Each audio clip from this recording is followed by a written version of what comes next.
നമ്മുടെ ഇടയപ്പുറം അവിടെ ജംഗ്ഷനിലുണ്ടായിരുന്നു. ആ വണ്ടി അവിടെ നിർത്തിയിട്ടിട്ടുണ്ടായി. അവനെ പോയിട്ട് മേനാസിൻ്റെ ഫ്രണ്ട്സും കൂടി തല്ലി കൂട്ടി അവൻ്റെ ഫോൺ വാങ്ങിച്ചെടുത്ത് ജംഗ്ഷനിലുള്ള ഒരുപാട് പേര് പറഞ്ഞ ആ ചെക്കനെ തല്ലിക്കൂട്ടിന്ന്. തിരൂരിൽ വെച്ചിട്ട് തല്ലാൻ നിന്നപ്പോൾ ഞാൻ എതിർത്തുകൊണ്ടാണ് അവനെ തല്ലാതിരുന്നത്.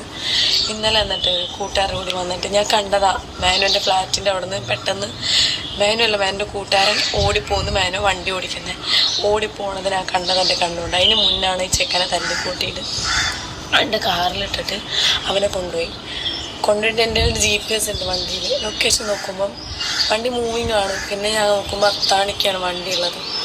എനിക്കറിയാം ഫസ്മീന എല്ലാവരും ഉണ്ടെന്ന്. എല്ലാവരും എറണാകുളത്തുണ്ടായി. ഇന്നലെ ഇൻ്റർവ്യൂ എറണാകുളത്തു നിന്നാണ് പറഞ്ഞത്. എനിക്കറിയാം എല്ലാവരും ഉണ്ടെന്ന്. അപ്പം തന്നെ പോലീസുകാരെ വിളിച്ച് സ്റ്റേഷനിൽ പരാതി ഇട്ട് പോയി. ഞാൻ ആ രാത്രി പോയിട്ട് 1 മണി വരെ ഞാൻ സ്റ്റേഷനിലിരുന്ന് ഇതിൻ്റെ പുറകെ. എന്നിട്ട് ആ ചെക്കനെ വീഡിയോ ഒട്ടിച്ച് അവനെ കൊണ്ട് എന്തൊക്കെയോ പറയിപ്പിച്ച് അവനെ ഭീഷണിപ്പെടുത്തിയിട്ട് പോലീസുകാർ വന്നപ്പോൾ പറഞ്ഞു ഇവരെന്നെ ഒന്നും ആക്കിയില്ല, ഇവരെന്നെ ഒന്നും ചെയ്തില്ല, ഇവരെന്നെ തട്ടിക്കൊണ്ടുപോയില്ല, അങ്ങനെയൊക്കെ പറയിപ്പിച്ചു അവനെ കൊണ്ട്. ഇപ്പം ഞാൻ ഇതുവരെ ഞാൻ ഏതാനും ദിവസമായി യുദ്ധ വീഡിയോയാണ് ഞാൻ ചെയ്തിരുന്നത്.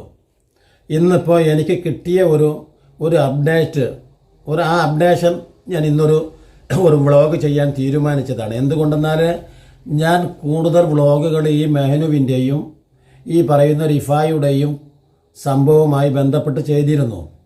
പക്ഷേ ഇപ്പോൾ അതിൻ്റെ ഒരു പുതിയ അപ്ഡേഷൻ കിട്ടിയതിനനുസരിച്ച് അത് നിങ്ങളോടൊന്ന് പങ്കുവെക്കാം എന്ന് വിചാരിച്ചത് കൊണ്ടാണ് ഞാൻ ആ വീഡിയോ ചെയ്യാൻ ഇപ്പോൾ ഉദ്ദേശിക്കുന്നത്. നമുക്കൊക്കെ അറിയാം, ഇന്നലെ ഇപ്പോൾ അവൻ ഹോസ്പിറ്റലിൽ പോയിട്ട് തലക്കടിയിട്ടിട്ടുണ്ട്. അവൻ്റെ 3 വട്ടം അവൻ ഛർദ്ദിച്ചത്. ഞാൻ ഇന്നലെ രാജഗിരിയിൽ അവരെ കൊണ്ടുപോയിക്കായിരുന്നു രാത്രി. വേണ്ടെങ്കിൽ വേണ്ട, എന്നെ വേണ്ടെങ്കിൽ ഞാൻ പറഞ്ഞു എനിക്ക് വേണ്ടെങ്കിൽ താല്പര്യമില്ലെന്ന് പറഞ്ഞു.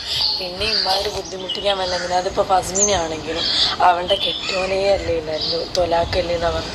ഇവർക്ക് രണ്ടാൾക്കും പിന്നെ എന്താ നമ്മളോട് ഇത്ര ഇത് എനിക്കറിയത്തില്ല. ഇപ്പം എൻ്റെ കെട്ടിയോനോട് ഞാൻ പറഞ്ഞു എനിക്ക് താല്പര്യമില്ല ഇങ്ങനത്തെ ഒരാളുടെ കൂടെ ജീവിക്കാം. എന്നാൽ പിന്നെ നമ്മൾ വിട്ടുകൂടെ നമുക്ക് താല്പര്യമില്ലെങ്കിൽ. അതുപോലെ ഫസ്മിനല്ലല്ലോ അവന് താല്പര്യമില്ല. പിന്നെ അവരെയും ചാരിത്ര ശുദ്ധിയോ അല്ലെങ്കിൽ മനുഷ്യത്വമോ ഇല്ലാത്ത രീതിയിലാണ്. നോക്കൂ, ഈ പറയുന്ന പെൺകുട്ടിയുടെ ഓരോ പ്രവൃത്തിയും ചാനൽ തോറും പരിശുദ്ധ റമദാനോ ഷാബാനോ ഒന്നും വകവെക്കാതെ ഈ പറയുന്ന പെൺകുട്ടി എന്താ പറയുക, അർദ്ധനഗ്നയായി എല്ലാ ചാനലുകളിലും ഓടി നടന്ന് ഇൻ്റർവ്യൂ കൊടുത്തുകൊണ്ടിരിക്കുക. നേരെ ചൊവ്വേ ഒരു കാര്യവും പറയാൻ വീഡിയോയിലായാലും ഇനി റീൽസിലായാലും ഒന്നും തന്നെ കഴിവില്ലാത്ത ഒരു പെൺകുട്ടിയാണ്. അതുകൊണ്ട് തന്നെയാണ് ആദ്യം വിവാഹം ചെയ്ത് അയച്ചിരുന്നു ഈ പെണ്ണിനെ. അങ്ങനെ പിന്നീടാണ് ഈ മേനു എന്ന് പറയുന്ന ആ ചെറുക്കനുമായിട്ട് എങ്ങനെയോ ഇൻസ്റ്റാഗ്രാമിലോ മറ്റോ ഉള്ള ചാറ്റിലൂടെ ബന്ധപ്പെട്ടാണ് ഇവരുടെയൊക്കെ നമ്മളൊക്കെ പണ്ട് തന്നെ കുട്ടികളുടെ വിവാഹം ചെയ്യുക എന്ന് പറഞ്ഞാൽ പ്രത്യേകിച്ച് പെൺകുട്ടികൾ, ആൺകുട്ടികൾ പിന്നെയും ഈ പരിഷ്കൃത ലോകത്ത് കണ്ടിട്ടുണ്ട്. എനിക്ക് ഇന്നെ ഒരു പെൺകുട്ടിയെയാണ് ഇഷ്ടമെന്നൊക്കെ പറയും. പക്ഷേ പെൺകുട്ടികൾ സാധാരണ പ്രത്യേകിച്ച് മുസ്ലിം കുടുംബമായാലും ഹിന്ദു കുടുംബമായാലും എന്തു കുടുംബമായാലും അവരുടെ പുരുഷനെ, അവരുടെ എന്താ പറയുക പുതിയ പിളയെ അഥവാ അവരുടെ ഭർത്താവിനെ വരനെ നിശ്ചയിക്കുന്നത് തീരുമാനിക്കുന്നത് കുടുംബങ്ങൾ ചേർന്നാണ്. ആലോചിച്ച് നോക്കും നിങ്ങൾ. അതുകൊണ്ട് തന്നെയാണ് ഇസ്ലാമിക നിയമപ്രകാരം വലിയനാണ് വിവാഹം ചെയ്തു കൊടുക്കാനുള്ള ഏറ്റവും പരമാധികാരം. അങ്ങനെയുള്ള പരമാധികാരിക്കാണ് വലിയ എന്ന് പറയുന്നത്. അങ്ങനെ മഹറിൻ്റെ പേരിൽ ആ പുരുഷൻ തരുന്ന എന്ന് പറഞ്ഞാൽ പുരുഷധനമായിട്ട് സ്ത്രീക്ക് ലഭിക്കുന്ന ആ മഹർ സ്വീകരിച്ചുകൊണ്ട് ഹലാലായ ഭാര്യയാക്കി ഇണയാക്കി ഈ പറയുന്ന വലിയ, അത് ആങ്ങളയാണെങ്കിൽ ആങ്ങള, ഉപ്പയാണെങ്കിൽ ഉപ്പ, അല്ലെങ്കിൽ എളാപ്പയാണെങ്കിൽ അഥവാ ഉത്തരവാദിത്തപ്പെട്ട ആ ആൾ ചെയ്തു കൊടുക്കുന്ന ആ അടിസ്ഥാനത്തിലാണ് ഇസ്ലാമിലെ നിക്കാഹുകൾ നടക്കുന്നത്. ഇതര വിഭാഗങ്ങളിലും സാധാരണ ഞാൻ നേരത്തെ പറഞ്ഞ പോലെ തന്നെ. അപ്പോൾ എന്തു തന്നെ ആയാലും ആദ്യത്തെ ഒരു ഒളിച്ചോട്ടം കഴിഞ്ഞു, ഒരു വിവാഹം കഴിഞ്ഞു. പിന്നീട് ആ ഭർത്താവിൽ നിന്ന് അവൾ ഈ പറയുന്ന മേനുവുമായി പരിചയപ്പെട്ടു. പിന്നീട് അവൾ ഒളിച്ചോടി. ഞാൻ ഒളിച്ചോടിയിട്ടില്ല എന്ന് പറഞ്ഞു. എന്നിട്ട് വേറെ ഓരോ സ്ഥലത്തുകളൊക്കെ ഇറങ്ങി 3-4 ദിവസത്തിന് ശേഷം ഉപ്പ പിന്നീട് നിക്കാഹ് ചെയ്ത് തന്നു. അല്ലെങ്കിൽ ഉപ്പാക്ക് എതിർപ്പൊന്നും ഉണ്ടായിരുന്നില്ല. പിന്നെ വല്ല എതിർപ്പും ഉണ്ടായിരുന്നത് അത് ഉമ്മാക്കാണ് എന്നൊക്കെ പറഞ്ഞുകൊണ്ട് അങ്ങനെ റീൽസ് ചെയ്തും കുത്തഴിഞ്ഞും ഇങ്ങനെ ജീവിച്ചു പോവുകയായിരുന്നു. ആരും അരുത് കാട്ടാള എന്ന് പറയുന്നത് പോലെ മോളെ എന്താ ചെയ്യുന്നത് എന്ന് ഈ പറയുന്ന പെണ്ണിനോടും എന്താണ്ട മോനെ ഇജ്ജി ചെയ്യുന്നത് എന്ന് ഈ പറയുന്ന പരിധി വിട്ട് കൂത്താടിക്കൊണ്ടിരിക്കുന്ന മയക്കുമരുന്നും ഒക്കെ ആയിട്ട് ഉപയോഗിച്ച് നടക്കുന്ന ഈ മഹ്നുവിനോടും ഇതുവരെ കുടുംബങ്ങളോ കുടുംബാംഗങ്ങളോ സമൂഹമോ ആരും തന്നെ ഒന്നും പറഞ്ഞു കൊടുത്തിട്ടില്ല. അങ്ങനെ ഇരിക്കെയാണ് ഈ പറയുന്ന പെൺകുട്ടി നിസാര പ്രശ്നത്തിൻ്റെ പേരിൽ, കാരണം അവൾ ആദ്യം തന്നെ ഈ പറയുന്ന ഫസ്മിന എന്ന് പേരായ പെണ്ണിൻ്റെ ഭർത്താവായിരുന്ന ലല്ലുംബിയെയും തന്നോടൊപ്പം ഒളിച്ചോടാൻ അഥവാ ഈ ഫസ്മിനയുമായിട്ട് അലോക്യത്തിലായി കഴിഞ്ഞുകൊണ്ടിരുന്ന ഈ ലല്ലുംബിയോടൊപ്പം ഈ പറയുന്ന സഫ ഒളിച്ചോടാൻ തീരുമാനിച്ചു. അങ്ങനെ എപ്പോൾ എവിടെയാണെന്ന് ചോദിച്ചാൽ ഇപ്പോൾ ഈ പെണ്ണ് സ്വന്തം വീട്ടിലാണ് എന്നാണ് അറിയുന്നത്. സത്യം അല്ലാഹുവാലോ കേട്ടോ. പക്ഷേ അതെങ്ങനെയാണ് എനിക്കറിയാൻ കഴിഞ്ഞത് എന്ന് ചോദിച്ചാൽ ഞാൻ ഏതോ ഒരാളുടെ ഒരു ഇൻ്റർവ്യൂവിൽ ഈ പെണ്ണ് തന്നെ പറഞ്ഞതായിട്ടാണ് തോന്നുന്നത്. എന്ന് തന്നെയായാലും നിങ്ങൾ ഇപ്പോൾ കഴിഞ്ഞ ദിവസമാണ് യഥാർത്ഥത്തിൽ മെഹ്നുവിനെതിരെ ശക്തിമത്തായിട്ട് ചില വാക്കുകൾ പറഞ്ഞുകൊണ്ട് ഈ സഫ രംഗത്ത് വന്നിട്ടുണ്ട്. നിങ്ങളതൊന്ന് കണ്ടു നോക്കൂ.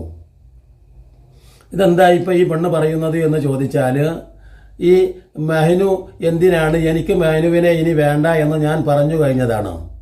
അറിയ നോക്കൂ, പിന്നെ എന്തിനാണ് എന്നെ ഇങ്ങനെ വേട്ടയാടിക്കൊണ്ടിരിക്കുന്നത്? ലല്ലുംബിക്കാവട്ടെ ഫസ്മിനയെയും വേണ്ട എന്ന് വെച്ചിട്ടുള്ളതാണ്. അതുകൊണ്ട് ലല്ലുംബിയും ഞാനുമായിട്ട് ജീവിക്കുകയാണ്. ഇവിടെ ഇപ്പം ഞാൻ എൻ്റെ വീട്ടിലാണ്, എന്തിനു വന്നതാണ് എന്നൊന്നും അറിഞ്ഞുകൂടാ. ഇനി നോമ്പ് അർപ്പിക്കാൻ വേണ്ടി ആദ്യത്തെ കല്യാണം കഴിഞ്ഞ ലല്ലുംബിൻ്റെ ആദ്യത്തെ നോമ്പ് തുറക്ക് വേണ്ടി മരുമകനെയും ഈ പെണ്ണിനെയും കൂടെ പെരക്കാർ വിളിച്ചു കൊണ്ടുപോയതാണോ അതും നമുക്ക് അറിഞ്ഞുകൂടാ. എന്ത് തന്നെയായാലും ഇപ്പോൾ സ്വന്തം വീട്ടിലാണ്. ഇപ്പോൾ ഇന്നലെയോ മറ്റോ 12 മണി സമയത്ത് രാത്രി പോലീസ് സ്റ്റേഷനിൽ ഈ പെണ്ണ് വന്നിരിക്കുന്നു. എന്താ കാരണം? ഈ മെഹ്നു എന്ന് പറയുന്ന ഒരു സുഹൃത്തിനെയും കൂട്ടിയിട്ട് ഈ പറയുന്ന ഡ്രൈവറെ, ഈ പറയുന്ന സഫയുടെ ഡ്രൈവറെ അടിച്ചു, മൊബൈലൊക്കെ എറിഞ്ഞു പൊട്ടിച്ചു, അങ്ങേയറ്റം പ്രശ്നമാക്കി എന്നൊക്കെ പറഞ്ഞുകൊണ്ട് ഈ പറയുന്ന സഫ പോലീസ് സ്റ്റേഷനിൽ വന്നിരിക്കുകയാണ്. അതോടൊപ്പം തന്നെ ആ പോലീസ് സ്റ്റേഷനിൽ വന്നാൽ ഈ മെഹ്നുവിനെതിരെയാണ് പരാതി കൊടുക്കുന്നത്. ആ മെഹ്നുവിനെ ഇനി പോലീസ് വിളിച്ച് ചോദ്യം ചെയ്യുന്നതൊക്കെ എങ്ങനെയായിരിക്കും എന്നൊന്നും അറിഞ്ഞുകൂടാ. പക്ഷേ എന്ത് തന്നെയായാലും പെട്ടെന്നുണ്ടായ ചോദ്യത്തിൻ്റെ മുമ്പിൽ പതറിക്കൊണ്ട് സഫ പറയുന്നുണ്ട്. അങ്ങനെ ഈ സഫയെയും ഇതോടൊപ്പം തന്നെ ഈ മെഹ്നു ആക്രമിച്ചു എന്ന് പറയുന്ന, മെഹ്നുവും സുഹൃത്തും കൂടെ മർദ്ദിച്ചു എന്ന് പറയുന്ന ഈ ചെറുക്കനെയും കൊണ്ടുവരപ്പെട്ടിട്ടുണ്ട്. അങ്ങനെ അവനോട് ചോദിക്കുന്നതിൽ അവൻ പറഞ്ഞു എന്ന് ചോദിച്ചാൽ അത് വണ്ടി കയറിയിട്ടാണ് മൊബൈൽ പൊട്ടിയതെന്നും, അഥവാ ഇവൾ ഈ പറയുന്ന വാക്കുകളുമായിട്ട് ഒട്ടും സത്യവും യോജിച്ച് സാദൃശ്യവുമില്ലാത്ത വാക്കുകളാണ് യഥാർത്ഥത്തിൽ ഈ പറയുന്ന ഡ്രൈവറുടെ വശത്ത് നിന്ന് കിട്ടി. മാത്രമല്ല ഒരു വണ്ടിക്ക് ഡ്രൈവറൊക്കെ ആക്കി കൊണ്ടു നടക്കാൻ രാത്രിയിലും അതിനൊക്കെ അത്രമാത്രം സാമ്പത്തികമായി പുരോഗമിച്ചിട്ടുണ്ട് ഒരു സ്ത്രീയൊന്നുമല്ല ഇപ്പോൾ ഈ സഫ എന്ന് പറയുന്നത്. നമുക്കൊക്കെ അറിയാം. മാത്രമല്ല എന്താണ് ഇതൊക്കെ ആലോചിച്ച് നോക്കൂ നിങ്ങൾ. എന്നിട്ട് ഈ പരിശുദ്ധ റമദാനിൽ രാത്രി 12 മണിക്ക് ഞാൻ പോലീസ് സ്റ്റേഷനിലായിരുന്നു എന്നൊക്കെ പറഞ്ഞുകൊണ്ട് അവൾ വീണ്ടും പറയുന്ന ചില വാക്കുകളുണ്ട്. അതുകൂടെ നിങ്ങളൊന്ന് കേട്ട് നോക്കൂ. ഇപ്പം നിങ്ങൾ കേട്ടില്ലേ ഈ പെൺകുട്ടി പറയുന്നത്? കാരണം ഇത്തരത്തിൽ ആർക്കും എവിടെയും പിടുത്തം തരാത്ത ഒന്നിനൊന്ന് പരസ്പര വിരുദ്ധമായ വാക്കുകളും അതോടൊപ്പം തന്നെ എന്തൊക്കെയാണ് ചെയ്തു കൂട്ടുക. ഇപ്പോൾ ഒന്ന് പതറിയിട്ടുണ്ട് എന്ന് തോന്നുന്നുണ്ട് ഈ സംസാരങ്ങളിൽ നിന്നൊക്കെ. എനിക്ക് തോന്നുന്നത് അതാണ്. പക്ഷേ ഈ മെഹ്നു ആവട്ടെ ഇനി നല്ല മുത്താണ്. കാരണം ഒന്നും ഒരു നിയമത്തെ അവൻ പേടിക്കുന്നില്ല, സമുദായത്തെ പേടിക്കുന്നില്ല, അള്ളാഹുവിനെ പേടിക്കുന്നില്ല, പരിശുദ്ധ റമദാനിനെ അവൻ ഒരു മാന്യത ഇതൊന്നും ഇവർ ആർക്കുമില്ല. അവ പ്രത്യേകിച്ച് ഈ മെഹ്നും അങ്ങനത്തെ ഒരുത്തൻ തന്നെയാണ്. അപ്പോൾ ഇനി വരുന്ന ആളുകളിൽ എന്തായിരിക്കും സംഭവിക്കുക എന്നൊന്നും നമുക്ക് അറിഞ്ഞുകൂടാ. ഈ മെഹ്നു ഒരു പക്ഷേ ഈ പറയുന്ന സഫ തൻ്റെ എതിരാളിയായ നോക്കൂ, തൻ്റെ ഭാര്യ എനിക്ക് നീ ഇല്ലാതെ ജീവിക്കാൻ പറ്റില്ല എന്ന് ഇപ്പോഴും തുടർന്ന് മെസ്സേജ് അയച്ചുകൊണ്ടിരിക്കുകയാണ് ഈ പറയുന്ന മേനാസ് ചെയ്യുന്നത്. ഈ ഒരു സാഹചര്യത്തിൽ ഒരിക്കലും അത് മാത്രമല്ല, ഈ മേനാസിന് തന്നെ അറിയാം ഇനി ഒരു മൂന്നാമതൊരു വിവാഹത്തിന് ശ്രമിക്കുന്നുണ്ടെന്ന് അറിയുന്നുണ്ട്. പക്ഷേ ആ മൂന്നാമതൊരു വിവാഹം എത്രത്തോളം വിജയിക്കുമെന്നും, ഇനി ഈ പറയുന്ന സഫയെ പോലെ ഇത്ര തന്നോടൊപ്പം ഇങ്ങനെ റീൽസിനും തോന്നിവാസത്തിനും ഒപ്പം നിന്ന് മുന്നോട്ട് പോകുന്ന ഒരു പെണ്ണിനെ അല്ല കിട്ടിയെങ്കിലോ. അപ്പോൾ അതുകൊണ്ട് തന്നെ ഇപ്പം ഈ കിട്ടിയിട്ടുള്ള ഈ സഫ തന്നിൽ നിന്ന് വേർപെട്ടു പോയത് അതിയായ വിഷമമുണ്ട്. അതുകൊണ്ട് തന്നെയാണ് തുടർച്ചയായും ഇവൻ ഈ പറയുന്ന സഫയ്ക്ക് മെസ്സേജ് അയച്ചുകൊണ്ടിരിക്കുന്നത്. പക്ഷേ അതുകൊണ്ട് തന്നെ ഇവൻ കലിയടങ്ങാത്ത ഒരു കടലാണ് ഇവൻ യഥാർത്ഥത്തിൽ ഈ മേനാസിൻ്റെ മനസ്സ്. അതുകൊണ്ട് തന്നെ ഇന്നല്ലെങ്കിൽ നാളെ ഈ ലല്ലുംബിയെയും അഥവാ എത്ര ദുർബലനാണ് ഈ മാനുവെങ്കിലും ശക്തനാണ് ലല്ലൂമ്പി എങ്കിലും ദുർബലനയ്ക്ക് എന്തു വന്നാലും ഈ ശക്തനെ ഒളിഞ്ഞിരുന്നു കൊണ്ട് ഇല്ലായ്മ ചെയ്യാൻ കഴിയും. അതുപോലെ തന്നെ ഈ സഫയെയും ഇല്ലായ്മ ചെയ്യാൻ കഴിയും. കാരണം ഒരിക്കലും ഒരു ശത്രുവിനെ പ്രകോപിപ്പിച്ച് വിടുന്നതല്ല ഏറ്റവും ഗുണകരമായിട്ടുള്ളത്. കാരണം ഇതൊക്കെ ഇവർ പരസ്പരം അനുഭവിക്കേണ്ട സംഗതിയാണ്. അതുകൊണ്ട് ഈ ലല്ലൂമ്പി ചിലപ്പോൾ മേനാസിനെ ഇല്ലാതാക്കുമോ, മേനാസ് ലല്ലൂമ്പിയെ ഇല്ലാതാക്കുമോ, അതല്ല സഫയെ മേനാസ് ഇല്ലാതാക്കുമോ, ഇതൊക്കെ ഇനി വരും ദിവസങ്ങളിൽ നമുക്ക് നോക്കിക്കാണാവുന്ന കാര്യങ്ങളാണ് ഞാൻ പറയുന്നത്.